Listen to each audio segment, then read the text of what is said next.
오늘 우리에게 주시는 하나님의 말씀은 누가복음 17장 11절에서 19절 말씀입니다. 제가 봉독하겠습니다. 예수께서 예루살렘으로 가실 때에 사마리아와 갈릴리 사이로 지나가시다가 한 마을에 들어가시니 나병 환자 10명이 예수를 만나 멀리 서서 소리를 높여 이르되 예수 선생님이여 우리를 불쌍히 여기소서 하거늘 보시고 이르시되 가서 제사장들에게 너희 몸을 보이라 하셨더니 그들이 가다가 깨끗함을 받은지라. 그 중에 한 사람이 자기가 나은 것을 보고 큰 소리로 하나님께 영광을 돌리며 돌아와 예수의 발 아래 엎드려 감사하니 그는 사마리아 사람이라. 예수께서 대답하여 이르시되 10사람이 다 깨끗함을 받지 아니하느냐? 그 9은 어디 있느냐? 이방인 외에는 하나님께 영광을 돌리러 돌아온 자가 없느냐 하시고 그에게 이르시되 일어나 가라 내 믿음이 너를 구원하였느니라 하시더라. 우리를 위한 하나님의 말씀입니다. 이제 담임 목사님께서 구원에 이르게 하는 믿음이라는 제목으로 하나님 말씀 전하여 주시겠습니다. 살아계신 하나님, 이 시간 저희들이 하나님의 음성을 듣기 원합니다. 열흘간 종이 감히 하나님의 말씀을 들고 섰습니다. 종의 모습을 감추시고 성령께서 역사하사 하나님의 말씀만 대원케 하옵소서. 예수님의 이름으로 기도합니다. 아멘. 신약 성경 중에 가장 많이 나오는 단어 중 하나가 믿음이라고 하는 말입니다. 구약 성경을 보면 믿음이라고 하는 말이 3번밖에 안 나오는데 신약 성경을 보면 믿음이라고 하는 말이 246번이나 나옵니다. 특별히 복음서를 보면요, 예수님이 믿음에 대해서 말씀을 많이 하셨습니다. 예수님이 믿음에 대해서 자주 하신 말씀이 내 믿음대로 되라, 내 믿음으로 구원을 받았다 라는 말씀이고요. 또 한편으로 보면 왜 믿음이 없느냐, 왜 의심하느냐, 그리고 이 믿음이 작은 자들아 라는 말씀을 많이 하셨습니다. 특별히 예수님께서 제자들에게 왜 믿음이 없느냐, 믿음이 작은 자들아, 그런 말씀을 자주 하셨습니다. 그래서 그런지 누가복음 17장 5절 말씀 보면요, 제자들이 예수님에게 우리에게 믿음을 더하여 주소서, 믿음을 더하소서 그렇게 간청합니다. 그랬더니 예수님께서 이렇게 대답하십니다. 6절을 보세요.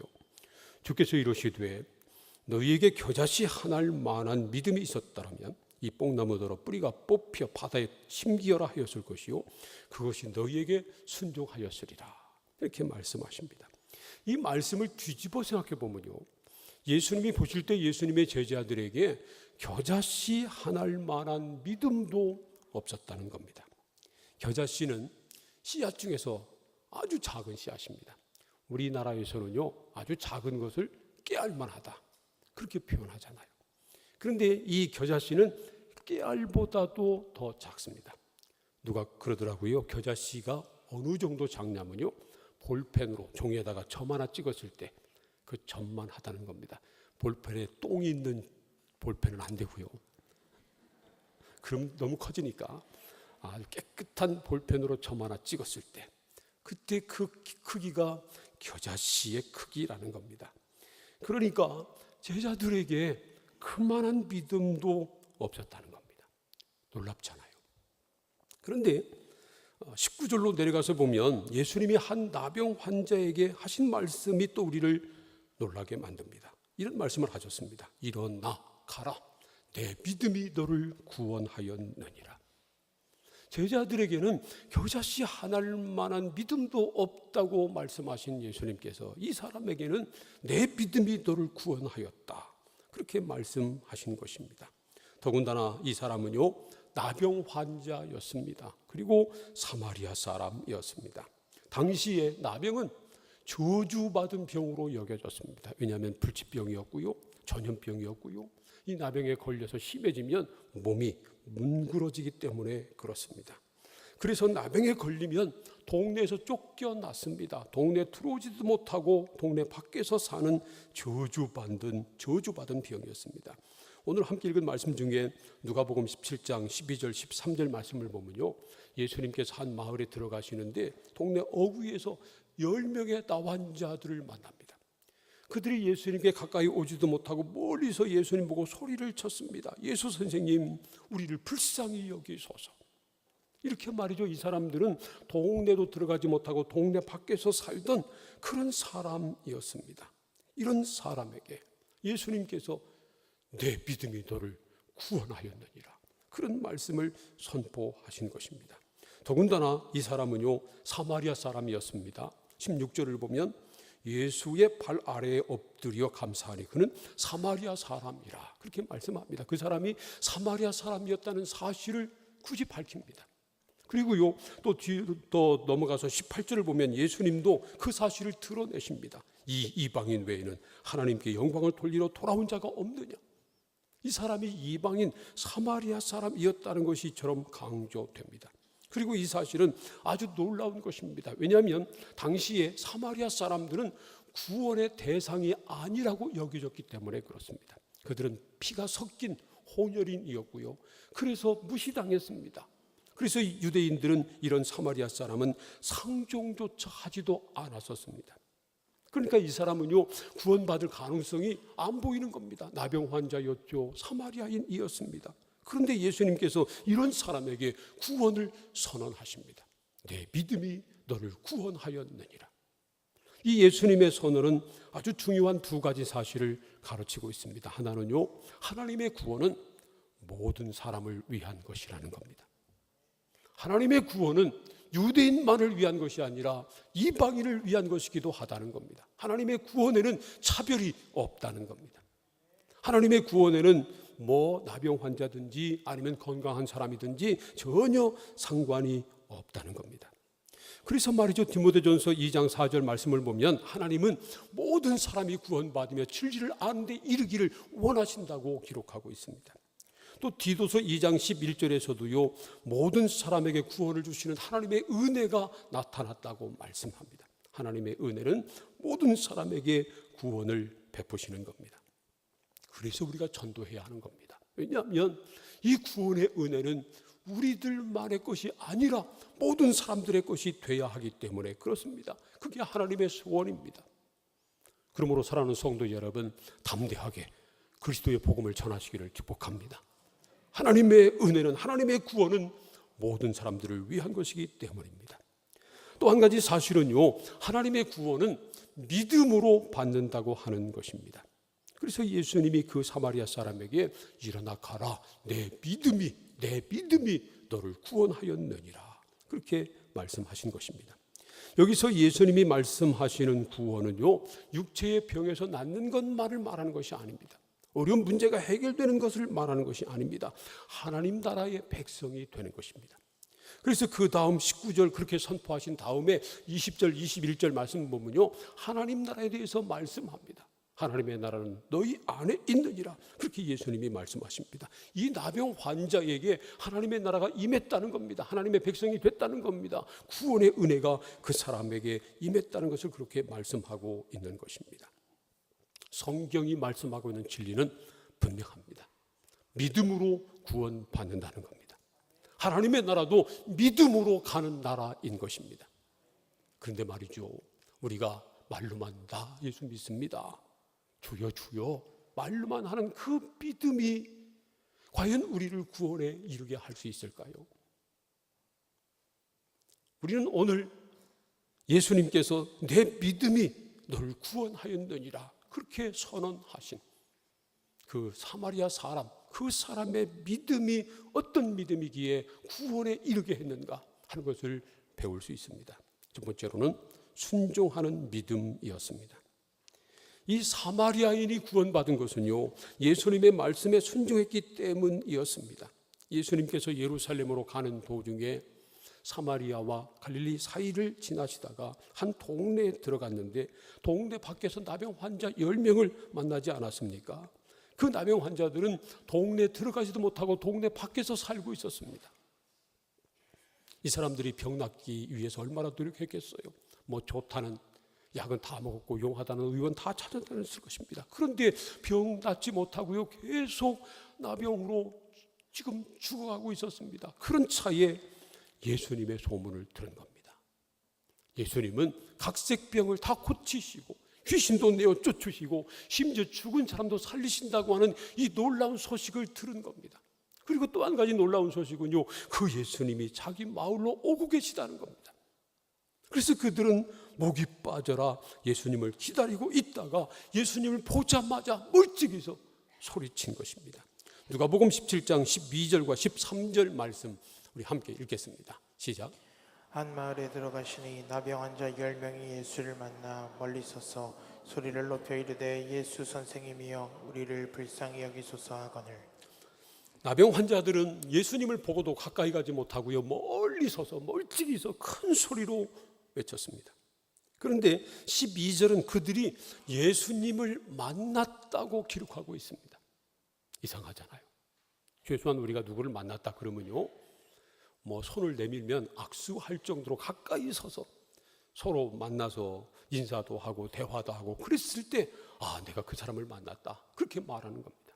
그런데 지금 예수님과 그 사람들은 서로 멀리 떨어져 있습니다. 그런데 그들이 예수님을 만났다는 겁니다. 이 말은 최소한 두 가지 의미가 있습니다. 하나는 뭐냐면요, 이 사람들이 예수님을 기다리고 있었다는 겁니다. 예수님이 오신다고 하는 소식을 듣고 예수님을 만나기를 기다리며 거기서 있다가 드디어 예수님이 오시는 것을 보았습니다. 예수님을 드디어 만난 겁니다. 또 한 가지는요, 예수님이 그들을 만나 주셨다는 겁니다. 비록 그들이 서로 멀리 떨어져 있었지만 그러나 예수님께서 그들을 만나 주신 것입니다. 그래서 말이죠, 그 다음 말씀을 보면 그들이 예수님에게 소리 높여서 선생님 우리를 불쌍히 여기소서 그렇게 말했을 때 그 다음 14절 말씀을 보면 예수님께서 그들을 보셨다고 말씀하고 있습니다. 예수님이 그들을 보셨다고 하는 말씀도요, 두 가지 의미가 최소한 있습니다. 하나는 예수님께서 그들을 인격체로 대해 주셨다는 겁니다. 또 하나는 예수님께서 그들을 보시고 불쌍히 여기셨다는 겁니다. 우리가 사람들을 대할 때 무시하면 쳐다보지도 않습니다. 그게 가장 무시하는 방법 중에 하나예요.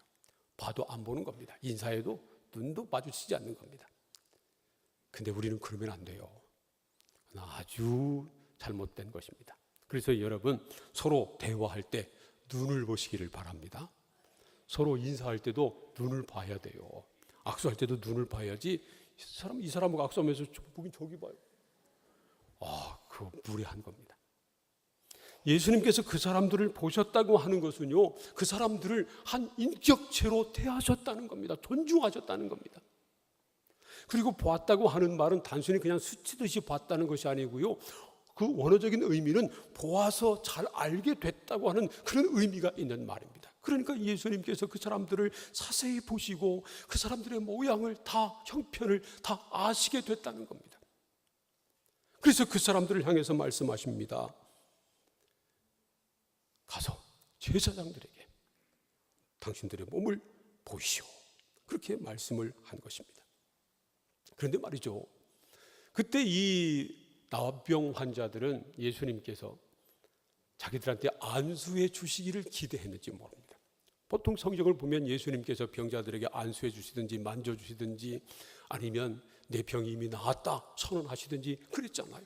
그러니까 예수님께서 그들에게 가까이 와가지고 그들 만져주시거나 안수해 주시거나 아니면 적어도 나병에서 깨끗이 나았다, 가라 그렇게 말씀해 주시기를 기대했을지 모릅니다. 그런데 예수님께서는 안수도 안 해주시고요, 만져주시도 않으시고 병이 나았다고 그렇게 선언하지도 않으시고 다만 가서 제사장에게 가서 니들 몸을 보여주어라 이렇게만 말씀을 하신 것입니다. 그런데 놀랍게도 이 10사람의 나병 환자들은 예수님의 그 말씀에 그대로 순종합니다. 예수님이 말씀하시자마자 그대로 제사장에게로 달려갑니다. 그리고 제사장에게로 가는 도중에 그들의 몸이 깨끗해졌습니다. 그들의 몸에서 나병이 사라지고 만 겁니다. 한번 생각해 보세요. 나병 때문에 손가락이, 얼굴이 문드러지고 있는데 제사장을 향해서 예수님의 말씀에 순종해서 뛰어가는 그 순간에 점점 피부가 변한 겁니다. 깨끗한 어린아이 피부처럼 변했습니다. 그때 그들이 얼마나 좋았을까요? 얼마나 기뻤을까요? 그래서 말이죠, 이 나머지 9사람은 그 깨끗해진 몸을 제사장에게 보여주고 가서 완치 판정을 받고 집으로 가고 싶은 마음으로 제사장에게 계속 달려갔습니다. 그런데 오직 한 사람, 이 한 사람만은 예수님에게 돌아왔습니다. 여러분, 순종하는 믿음이 기적을 일으킵니다. 이 10사람이 다 예수님의 말씀에 순종했기 때문에 그들이 병고침을 받은 것입니다. 이처럼 성경은요, 순종할 때 기적이 일어난다고 하는 사실을 우리에게 가르쳐 줍니다. 여호수아가 이끄는 이스라엘 백성들이 요단강을 건너갈 때도 그랬습니다. 법궤를 메고 요단강에 발을 내디디라고 하는 하나님의 말씀에 순종해서 넘실대는 요단강 물에 발을 내디뎠을 때 그때 흘러가던 요단강이 멈추고 갈라졌습니다. 가나의 혼인잔치, 요한복음 2장에 나와 있는 가나의 혼인잔치에서도요, 예수님의 말씀대로 물을 떠서 항아리에 채우고 그 물을 또 연회장에게 갖다 주었을 때, 순종했을 때 그때 물이 포도주로 변하는 기적이 일어난 것입니다. 요한복음 9장을 보면요, 나면서부터 맹인이었던 사람에게 예수님께서 말씀하시기를 실로암 못에 가서 씻으라고 말씀하십니다. 그리고 이 사람도 예수님의 말씀에 그대로 순종해서 실로암 못가에 가서 눈을 씻었더니 밝아졌습니다. 이처럼 예수님의 말씀에, 하나님의 말씀에 믿음으로 순종할 때 역사는 일어납니다. 우리가 하나님의 기적을 경험하지 못하는 이유는 하나님께 있는 것이 아니라 우리에게 있습니다. 우리 하나님은 어제나 오늘이나 영원토록 동일하십니다. 문제는 우리가 순종하는 믿음이 없는 것입니다. 말로만 믿는다고 하지 믿는 대로 살지 못하고 믿는 대로 순종하지 못하기 때문에 역사가 일어나지 않는 것입니다. 우리가 하나님의 말씀에 그대로 순종할 때 우리가 상상하지 못할 놀라운 역사가 일어날 것을 분명히 믿습니다. 예수님이 말씀하시기를 너희에게 겨자씨 한 알만한 믿음이 있었더라면 이 뽕나무더러 뿌리가 뽑혀 바다에 심기어라 하였을 것이고 그것이 너에게 순종했을 것이다. 예수님이 이렇게 말씀하셨습니다. 그러니까 예수님이 말씀하시는 믿음, 겨자씨 한 알만한 믿음은요, 바로 순종하는 믿음을 뜻하는 것입니다. 순종하는 믿음이 진정한 믿음입니다. 우리가 믿음 있다고 하면서도 순종하지 않는다면 그 믿음은 역사가 일어나지 않는 죽은 믿음과 다름이 없는 것입니다. 그러므로 사랑하는 성도 여러분, 하나님의 말씀을 그대로 믿고 하나님의 말씀이라면 그대로 순종하는 믿음으로 놀라운 역사를 경험하시기를 축복합니다. 두 번째로 감사하는 믿음입니다. 예수님은 사마리아 사람의 감사하는 믿음을 보시고 내 믿음이 너를 구원하였느니라 그렇게 말씀하셨습니다. 사실 이미 말씀드린 대로 우리가 성경에서 본 대로 나머지 10명도 나머지 9명도 이 사람과 포함한 모든 10명이 다 나병으로부터 고침을 받았습니다. 그들은 예수님의 말씀에 순종해서 제사장에게로 가는 도중에 병고침을 받은 것입니다. 하지만 빨리 제사에게 보여주고 싶은 마음에 9명은 그냥 계속해서 달려갔고요. 오직 한 사람만 예수님에게 돌아와서 하나님 앞에 영광 돌리고 예수님의 발 앞에 엎드려 감사했습니다. 누가복음 17장 15절과 16절 말씀 함께 읽겠습니다. 시작. 그 중에 한 사람이 자기가 나은 것을 보고 큰 소리로 하나님께 영광을 돌리며 돌아와 예수의 발 아래에 엎드려 감사하니 그는 사마리아 사람이라. 보세요. 10명 중에 오직 한 사람만 예수님께 돌아와 감사했습니다. 10명이 다 나았는데도 오직 한 사람만 돌아와 엎드려 감사하는 이 모습을 보고 예수님이 그 사람에게 이렇게 물으십니다. 17절과 18절 말씀 보세요. 한 번 더 읽습니다. 시작. 예수께서 대답하여 이르시되 10사람이 다 깨끗함을 받지 아니하였느냐? 그 9은 어디 있느냐? 이 이방인 외에는 하나님께 영광을 돌리러 돌아온 자가 없느냐 하시고 10명이 다 고침받았는데 왜 한 사람만 왔느냐? 9사람은 어디 있느냐? 이 이방인 외에 돌아와서 하나님께 영광 돌리는 자가 없느냐? 이렇게 예수님이 말씀하셨습니다. 이 말씀은요, 예수님께서 10명이 다 돌아오기를 기다리셨다고 하는 것을 보여주는 겁니다. 그들이 다 병고침을 받았으면 이제는 돌아와서 하나님 앞에 영광 돌리고 예수께 감사할 줄 알았습니다. 그런데 오직 한 사람만 온 것입니다. 그래서 한 사람, 예수님께 돌아와 발에 엎드려 감사하는 그 사람을 향해서 이렇게 말씀하셨습니다. 일어나 가라, 내 믿음이 너를 구원하였느니라. 이 구원의 선포는 오직 예수님께 돌아와 감사한 이 사람만 들었습니다. 나머지 9사람 병고침을 받긴 받았습니다. 그러나 구원의 은혜는 받지 못했습니다. 감사하는 믿음이 없었기 때문에 그렇습니다. 그들은 병으로부터는 나음을 받았지만 구원의 은혜는 받지 못한 것입니다. 이처럼 감사하는 믿음이 우리를 구원에 이르게 합니다. 감사가 없는 믿음은 진정한 믿음이 아닙니다.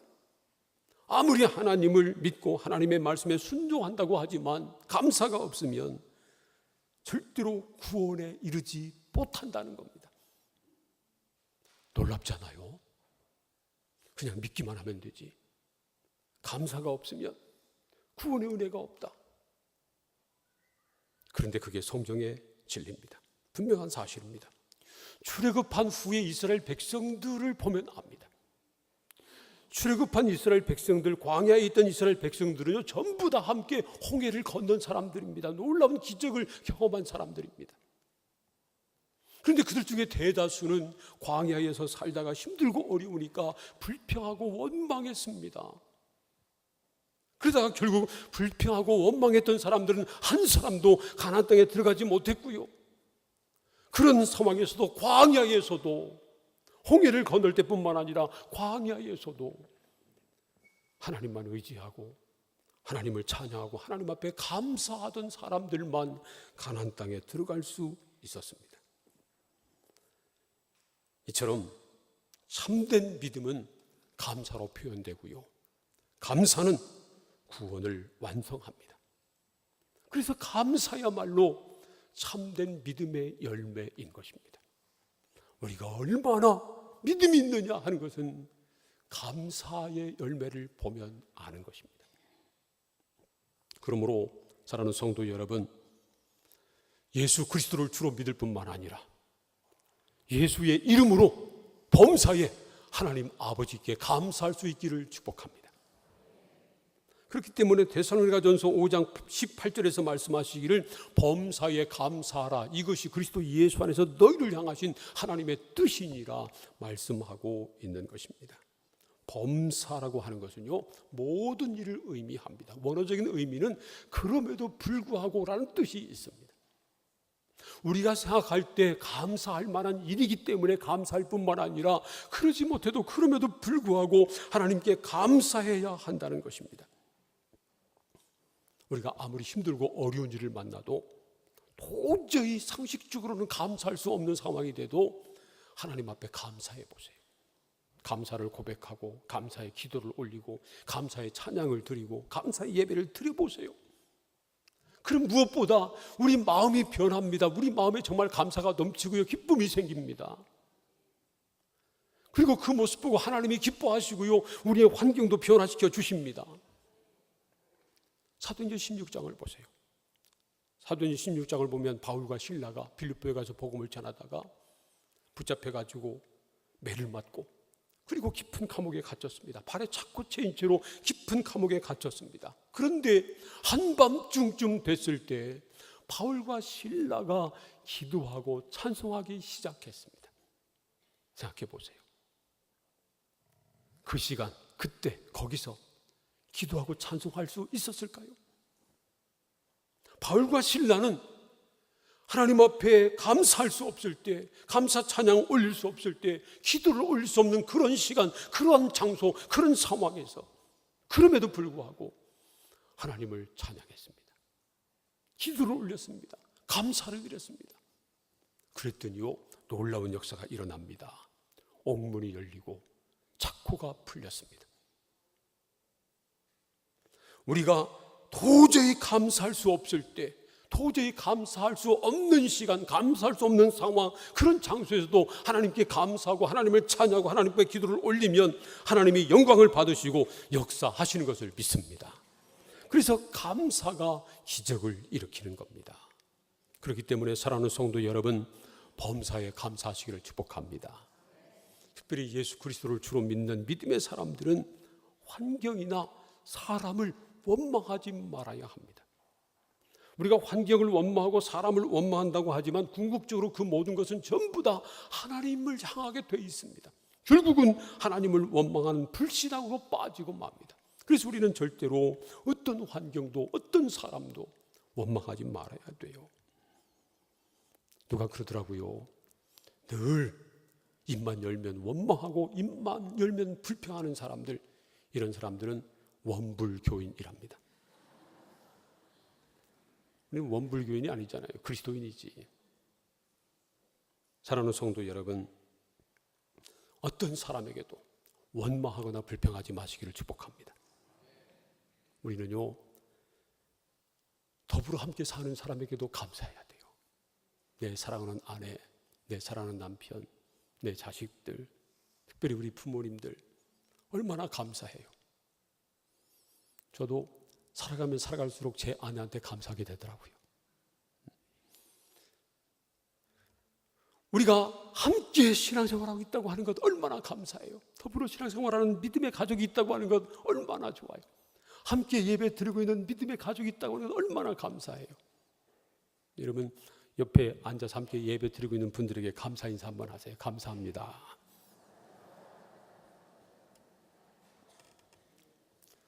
혹시 옆에 꼴 보기 싫은 사람 앉아 있어요?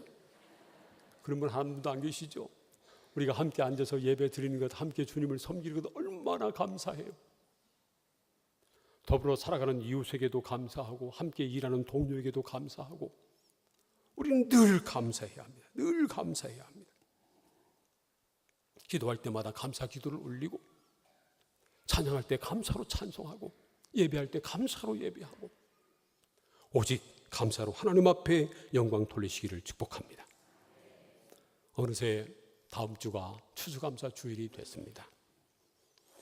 이번 추수감사 주일에는 우리에게 베푸신 넘치는 하나님의 은혜에 우리가 할 수 있는 최고의 감사 예배를 드릴 수 있기를 소원합니다. 생각해 보세요. 하나님은 우리에게 넘치는 은혜 주셨습니다.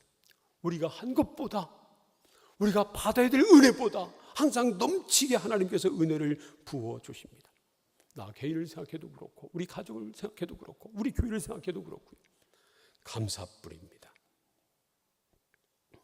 누가복음 17장 16절 말씀 보세요. 이 나병에서 나온 사마리아 사람은 예수님의 발 아래 엎드려 감사했습니다. 이 사람은요, 무일푼이었을 것입니다. 가진 게 없었어요. 그래서 예수님에게 선물을 사드릴 수 없었고요, 감사 사례를 할 수도 없었습니다. 그러나 이 사람은 예수님의 발 앞에 엎드렸습니다. 이 사람이 할 수 있는 최고의 감사를 주님께 올려드린 것입니다. 그래서 그 감사하는 모습을 보고 예수님께서 그 사람에게 일어나 가라, 내 믿음이 너를 구원하였느니라 선언하신 것입니다. 하나님은 우리에게 구원의 은혜를 베풀어 주셨습니다. 우리 가정에도 넘치는 은혜를 부어주셨습니다. 우리 교회에도 풍성한 은혜를 주셨습니다. 우리가 할 일은 감사밖에 없습니다. 넘치는 하나님의 은혜에 최고의 감사를 올려드리는, 그래서 하나님을 기쁘시게 하는 우리 모든 성도님들 다 될 수 있기를 주님의 이름으로 축원합니다. 기도하겠습니다. 오늘 우리에게 주신 하나님의 말씀을 생각하면서 함께 통성으로 기도하겠습니다. 하나님, 우리도 구원에 이르는 믿음을 갖게 하여 주시옵소서. 말로만 주여 주여 하고 말로만 믿는다고 하는 것이 아니라 믿는 대로 살게 하옵소서. 믿는 대로 순종하게 하여 주시고, 또한 어떤 상황에서도 믿음으로 감사를 올려서 하나님을 기쁘시게 하고 이 세상에서도 구원을 누리며 살아가는 우리가 되게 하여 주옵소서. 다 함께 통성으로 기도하겠습니다. 하나님 감사합니다. 오늘 주신 말씀처럼 우리도 구원에 이르는 믿음을 갖게 하여 주시옵소서.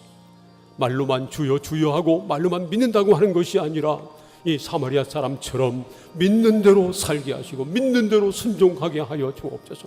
주님의 뜻이라면, 하나님의 말씀이라면 그대로 순종하게 하시고 어떤 상황에서도 늘 감사하게 하여 주시옵소서. 원망하거나 불평하지 않게 도와주시고 늘 하나님께 감사하며 감사의 예배를 드리고 감사의 찬양을 올려드리고 하나님 앞에 영광 돌리는 우리가 되게 하여 주옵소서. 그래서 세상에서도 구원의 출검을 누릴 뿐만 아니라 영원한 천국의 영광을 누리는 우리 모든 성도들 다 되게 하여 주옵소서. 예수님의 이름으로 기도합니다. 아멘.